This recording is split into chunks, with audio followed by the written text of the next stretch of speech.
Hi, I'm Maurice Jones recording an oral history with Charles Whitmire at the Transylvania Heritage Museum on West Main Street on Saturday, September 5th, 2015. If you could, please tell me your name and your birthday. My name is Charles Whitmire Jr. and my birthday is 10/9/32. All right. Do you have any aliases or anything else you've been called? Yeah, it's Charlie Jett. What community do you live in? I live in the community. I live on 61 Jordan Lane.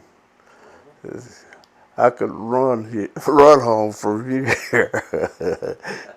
And have you lived in any other places? Yes, I lived in Homestead, Florida, south of Miami.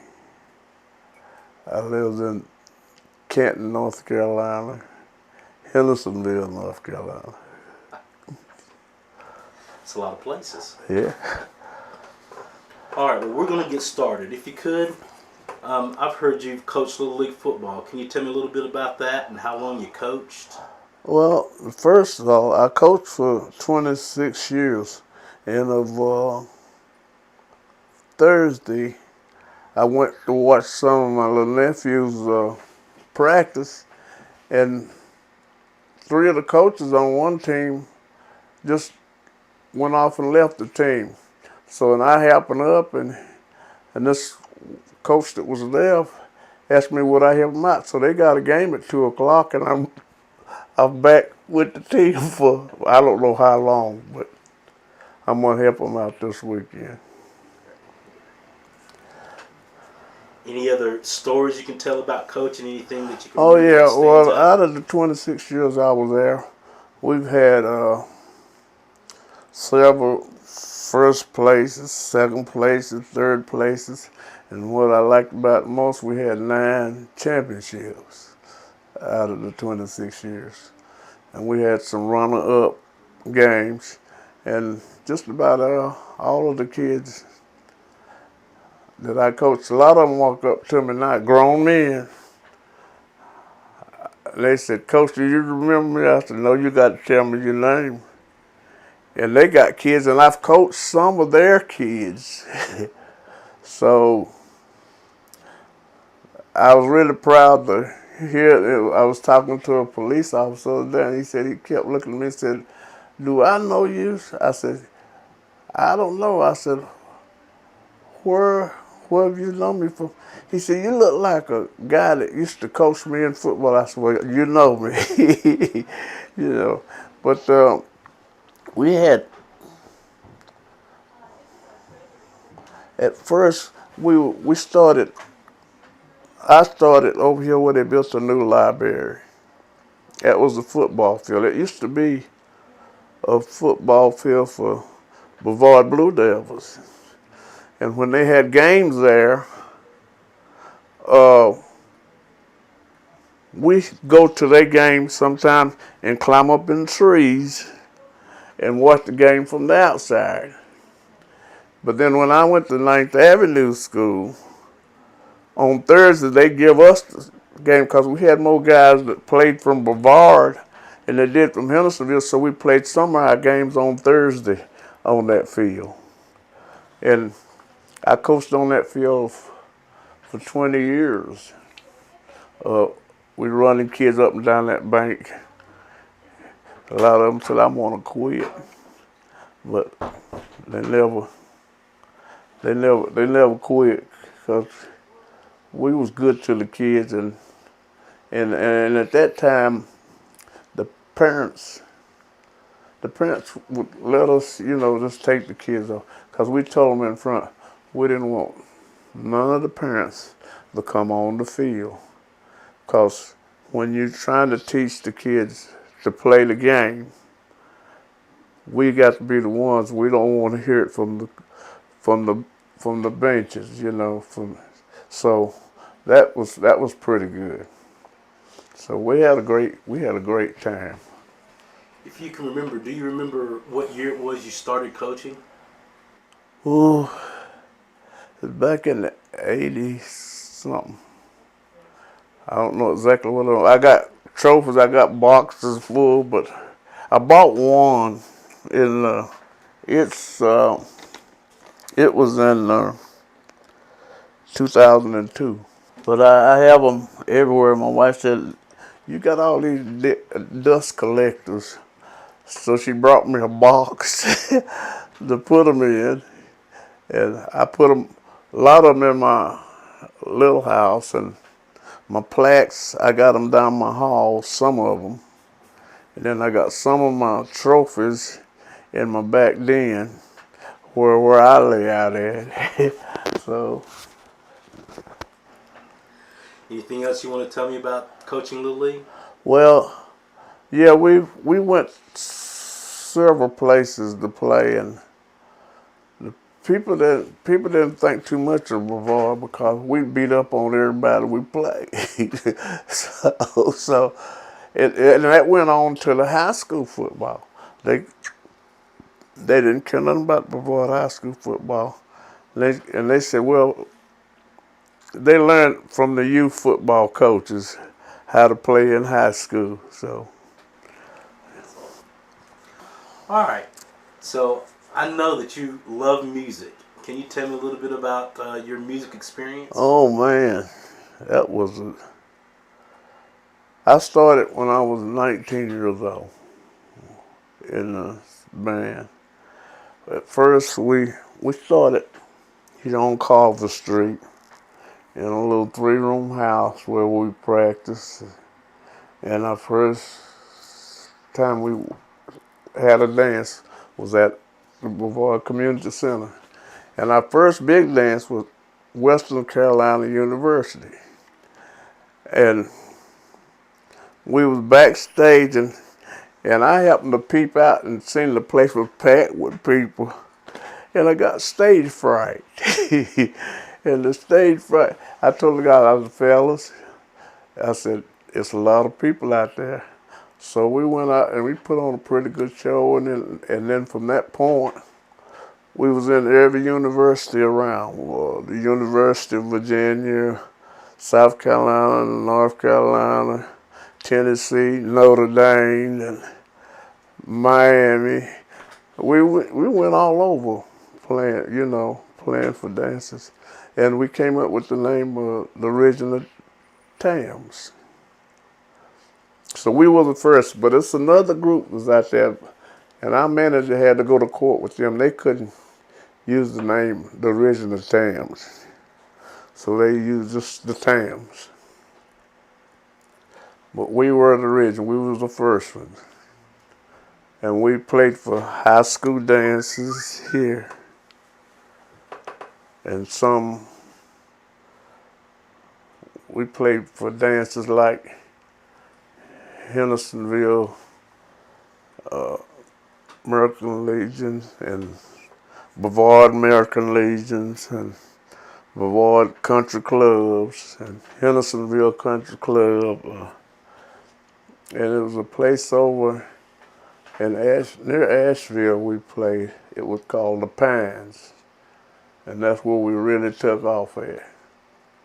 Every week that we didn't have an engagement out of North Carolina, we was at the Pines and we packed the house.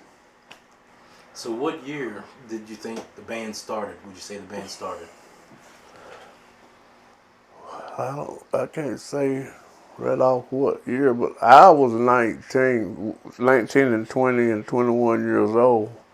And after that, we just took off, to big cities.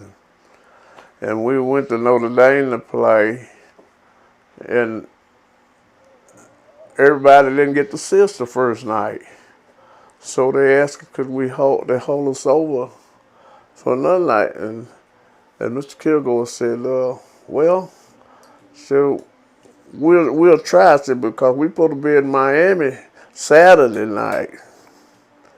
And so we had to have our bus driver to drive, and we had to catch a plane so we could get to Miami next night to be on that show. But Notre Dame, I never seen, and I always thought Notre Dame, that was a big place out there. If it wasn't for the college, it wouldn't be much, very much. But it was a big college. And the University of Virginia, we played up there, and it was a coach from Brevard High School was a coach there. And it was on a Saturday afternoon, so we went to that football game to see him. So I had a wonderful time, and then we played at the Howard Theater in Washington, D.C., and that's when I first met Mom Mabel, my wife's cousin. And we was doing the show there, but she took the show. Mom's took the show, so I had a real good life, son. I played baseball, football, boxing, basketball. Tried to play basketball, bowling. I was a pretty good bowler, and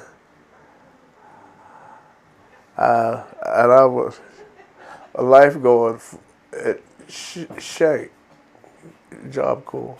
So I've had a full life, Well, before we get into all those different sports that you played, what kind of music was it that you guys played? We played rock and roll,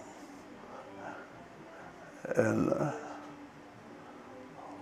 we went different places and met lots of people, and I had had a lot of guys. I'd give them my address, and they'd call me, and I was telling them about the guys that was in the band with us. So all of them gone, but 3 of us.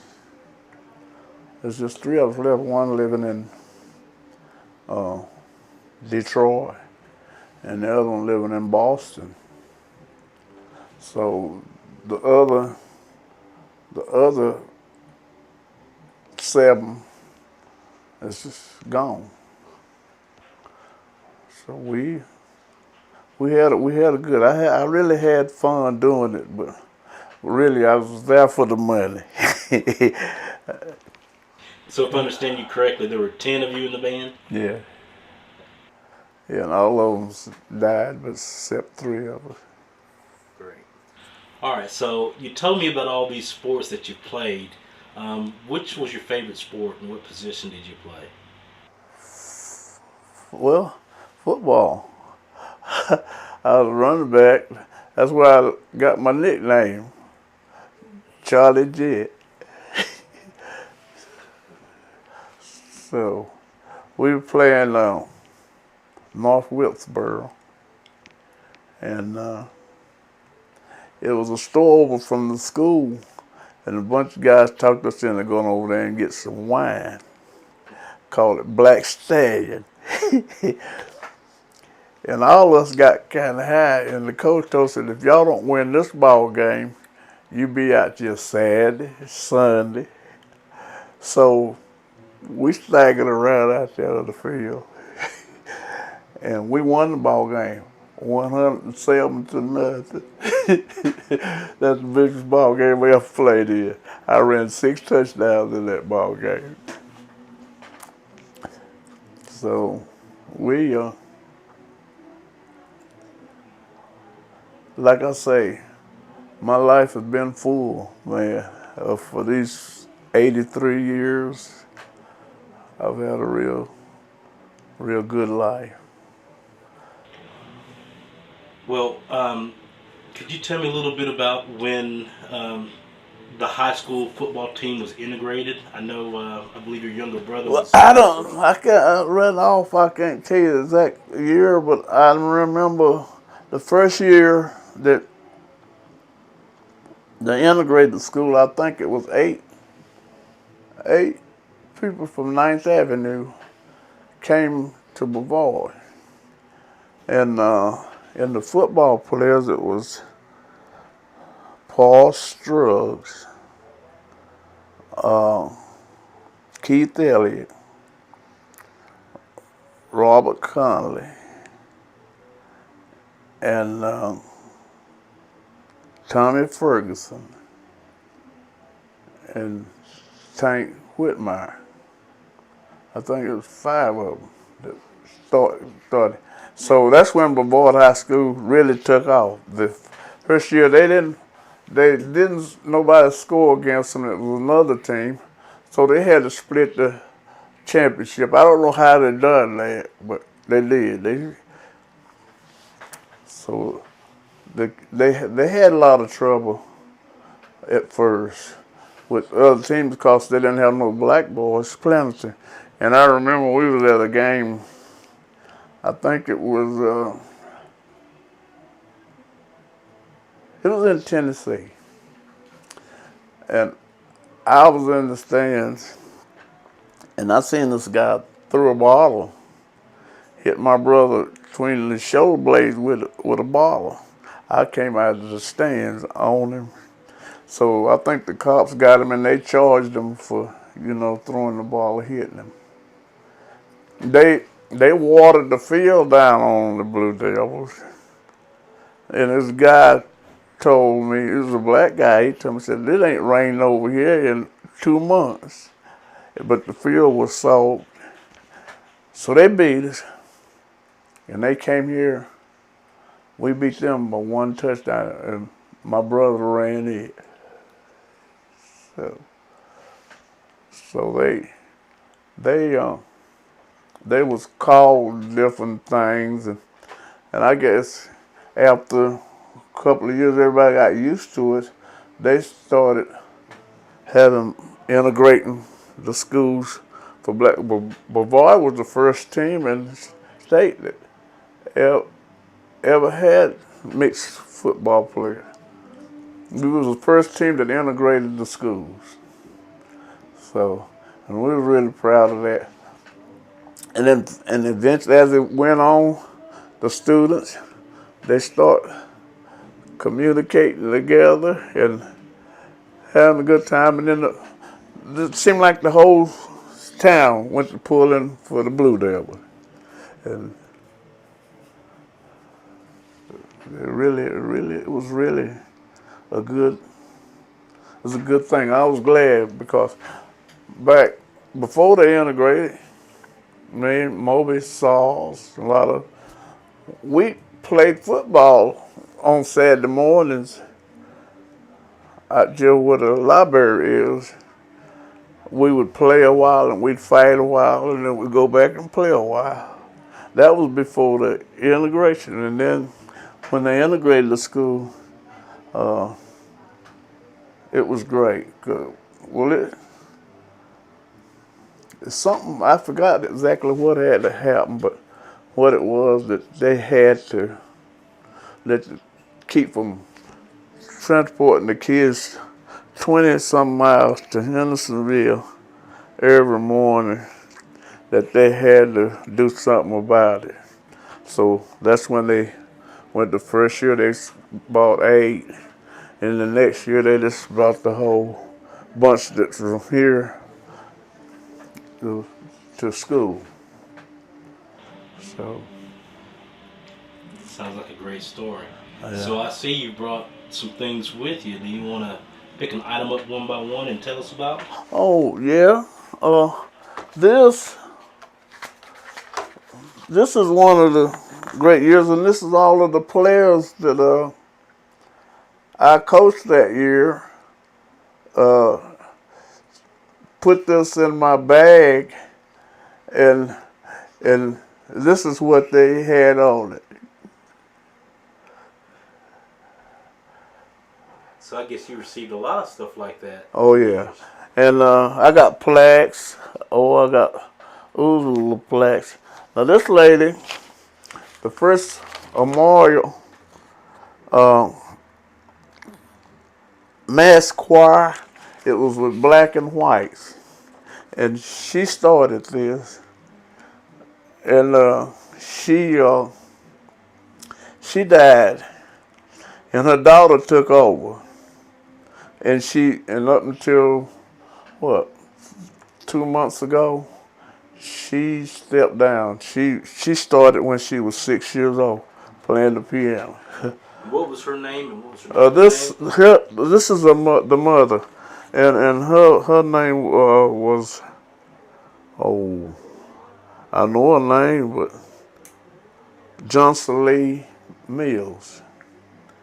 And so this, okay, I forgot about this. This was the boy. He was blind, no hands. He was born like it with no arms, no hands, and he played in a band. This was happening at the Howard Theater in Washington. They had a test going on between me and him, and it split. They gave it to both of us. He's born blind, born with no arms, but he had a harmonica that he put around his neck, and he could blow it. So, When was that? What year was that? that was back in the early 50s. In the early 50s. And I showed you this. This is you and this kid that y'all had won these medals for. 4-H. Yeah. Leadership conference. Yeah. So here's some of the other things. Now this one, that's the group that I was singing with. The Tams. Okay. And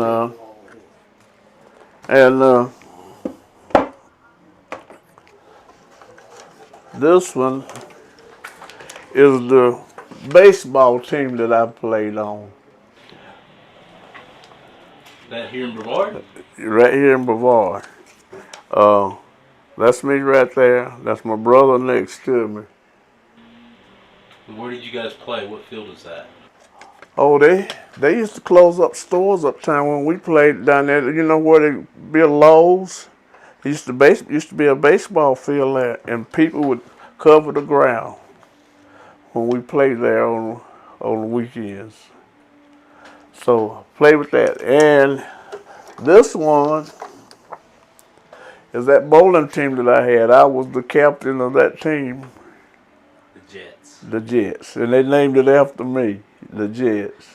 So who's that in that picture there? Hey, me and being an old man, I can't name all these guys, but this is me, and this boy from Brixton. This old man, me and him was real tight, but I can't think of them guys' names for. But we walked on everything in Transylvania County, Henderson County, Buncombe County. Then we went to Greenville and took it off. So, and this is the party they give me after I retired. Look, all those footballs. Hold it in front. All those footballs on that cake. I ate every one of them. There's chocolate. I ate them, and I had to blow out there's a candle on top of them. I took the candle off and ate them. So, okay. Now this was my first daughter. Me and my first daughter. And this, you ain't gonna believe this one. I was the best man for this guy and this girl at their wedding. And you won't believe who the players was. One of them was Mickey Mantle. One of them was Al Kaline. And the Basco brothers. And I was one of the Tams at that time. And they was at the Biltmore house in Asheville where we took this. That's great. Yeah.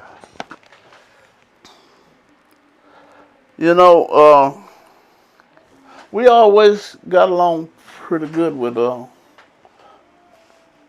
whites here in Brevard. I think that's one of the reasons why that we didn't have no trouble integrating to schools.